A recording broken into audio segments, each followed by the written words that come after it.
Cher manager, bonjour. Progressez facilement dans votre management en téléchargeant gratuitement mon e-book de plus de 40 conseils pour motiver vos équipes. Je vous ai mis le lien sous la vidéo. Pensez aussi à vous abonner à ma chaîne YouTube pour consulter mes dernières vidéos.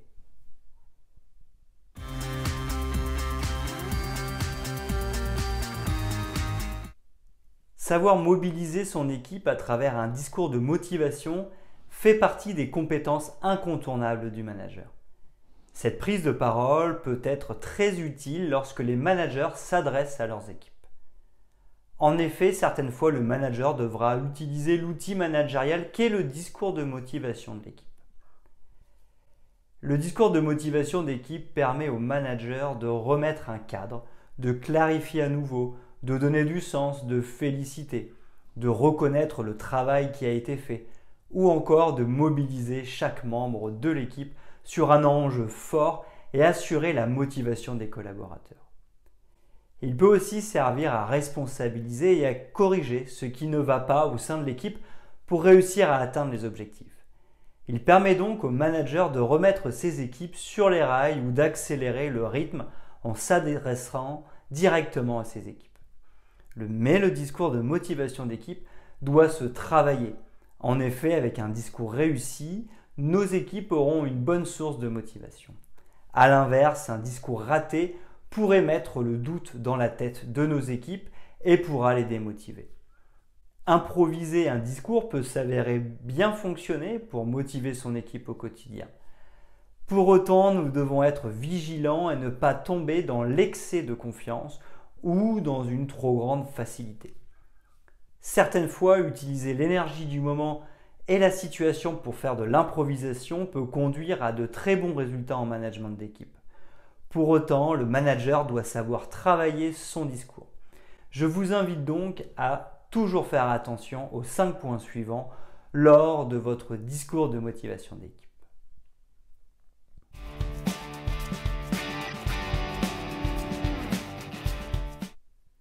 Premier point, définir l'objectif du discours de motivation d'équipe.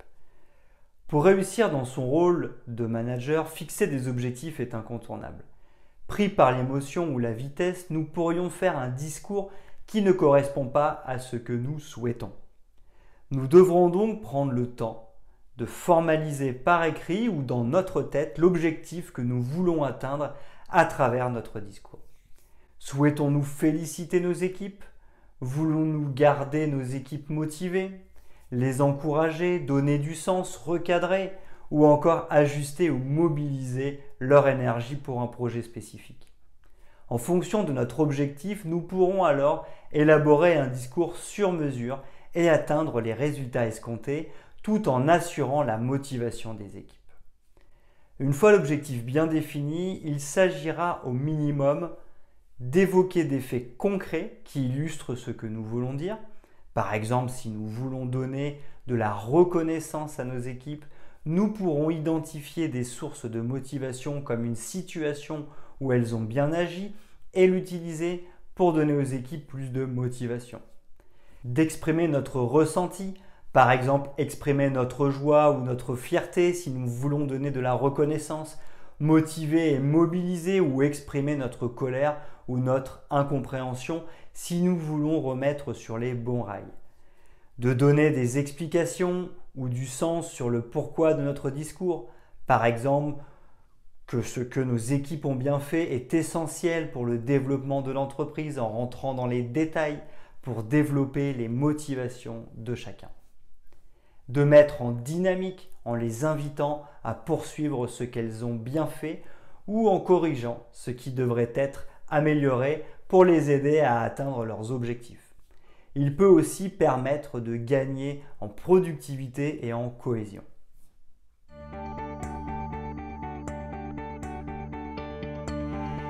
Deuxièmement, puiser en soi. On entend souvent l'expression tête, cœur, tripes. En effet, nous pouvons parler de manière rationnelle avec notre tête. Nous pouvons aussi utiliser nos émotions pour savoir motiver en exprimant mieux notre ressenti et donc mieux nous faire comprendre. Mais lors d'un discours de motivation d'équipe, parler avec ses tripes est incontournable. Parler avec ses tripes, c'est aller chercher au plus profond de soi pour identifier précisément ce que nous voulons dire. Nous souhaitons féliciter nos équipes et augmenter leur motivation. Que voulons-nous vraiment leur dire? Que nous sommes fiers d'elles? Ou que nous souhaitons renforcer la cohésion d'équipe? Leur motivation et implication, mais également leur courage et leur autonomie nous surprennent tous les jours et nous avons du plaisir à les voir travailler de cette manière. Si c'est vraiment ce que nous pensons, nous devons leur dire avec nos propres mots pour motiver les équipes. Il s'agit notamment d'un facteur de reconnaissance qui permet d'améliorer la motivation de chacun et de renforcer l'implication des équipes au quotidien. Ainsi, nous serons beaucoup plus sincères dans notre discours qui va directement agir sur la motivation.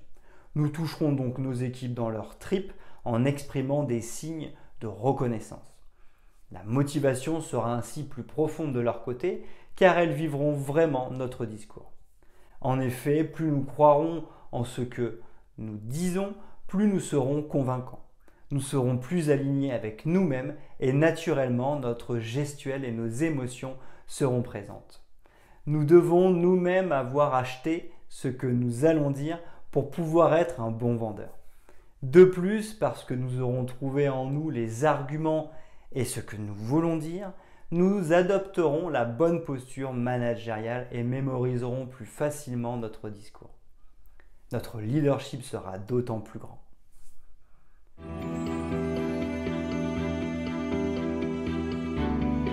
Troisièmement, donner du sens et illustrer. Pour motiver davantage ses équipes, être efficace et toucher au but lors d'un discours de motivation du groupe, il va être essentiel de bien se faire comprendre. Pour cela, le premier point pour un bon manager sera de donner du sens. L'idée est donc d'intégrer le pourquoi de nos propos pour l'impact sur la motivation soit réel. Pourquoi est-ce que je souhaite faire part de ma fierté à propos du travail de mes équipes? Parce que je souhaite qu'elles prennent confiance en elles pour surmonter ce nouveau projet. Pourquoi est-ce que je souhaite remettre un cadre au travail actuel? Parce que j'estime que nous perdons trop de temps et d'énergie et que nous sommes donc en train de nous épuiser sans pour autant nous diriger dans la bonne direction. Ainsi, à travers ces deux exemples, nous comprenons qu'en donnant plus de détails et d'explications, nous permettons à chacun de mieux comprendre. Ainsi, si je mets à la place d'un collaborateur, je comprends que mon manager est fier de moi et de mes collègues et que nous devons poursuivre sur cette voie. Je comprends dans l'autre exemple que mon manager n'est pas satisfait parce que nous ne sommes pas assez efficaces.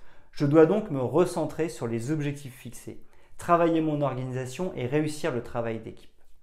Nous pouvons donner du sens sur la direction à atteindre, sur la manière d'y arriver, sur les moyens à utiliser ou encore sur tout type d'informations qui nécessitent d'être bien compris pour motiver une équipe. Utilisez des anecdotes, des exemples, voire l'humour si vous vous en sentez capable, permettra de mieux marquer les esprits de chaque collaborateur et favoriser la mise en dynamique de groupe. Nous aimons tous les histoires et elles permettent de transmettre le savoir parce qu'elles sont plus facilement compréhensibles et assimilables. Vous pouvez aussi utiliser votre vécu comme facteur de motivation pour gagner en conviction et renforcer les leviers de motivation.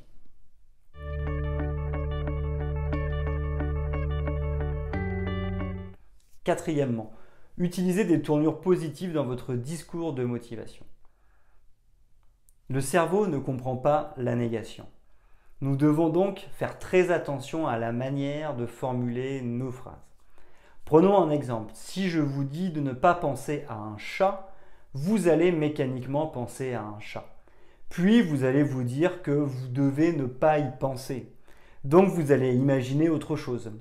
Le problème, c'est qu'avant d'avoir pensé à autre chose, vous avez pensé à un chat. C'est là qu'il faut donc faire attention pour manager une équipe et réussir dans la vie professionnelle. En utilisant la négation, nous risquons d'amener nos équipes à faire ce que nous ne voulons pas. Par exemple, si nous disons à nos collaborateurs de ne pas arriver en retard, ils vont imaginer qu'ils puissent arriver en retard. Ensuite, ils vont se dire qu'ils n'ont pas le droit. Toujours est-il que désormais, ils envisagent qu'il est possible d'arriver en retard. Il est donc préférable de dire « je souhaiterais que vous arriviez à l'heure ». Ce n'est pas plus difficile, il faut simplement y être vigilant et adopter les bonnes pratiques managériales. Lors du discours de motivation au travail, le manager doit féliciter et encourager son équipe pour ce qu'elle a fait et non pour ce qu'elle n'a pas fait. Si nous voulons recadrer et développer la motivation, nous devons définir le cadre de ce qu'elles peuvent faire et pas celui qu'elles ne peuvent pas faire. Autre exemple, il vaut mieux dire qu'il est préférable d'aller plus vite ou d'être plus rigoureux que de dire qu'elles ne vont pas assez vite ou qu'elles manquent de rigueur, etc., etc.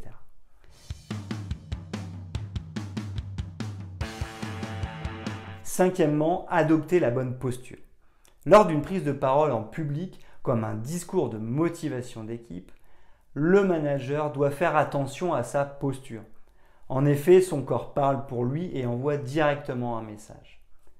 Prenons l'exemple d'une personne qui voudrait motiver ses équipes, mais serait complètement avachie. Avec son corps, elle enverrait un message de manque d'énergie et de démotivation.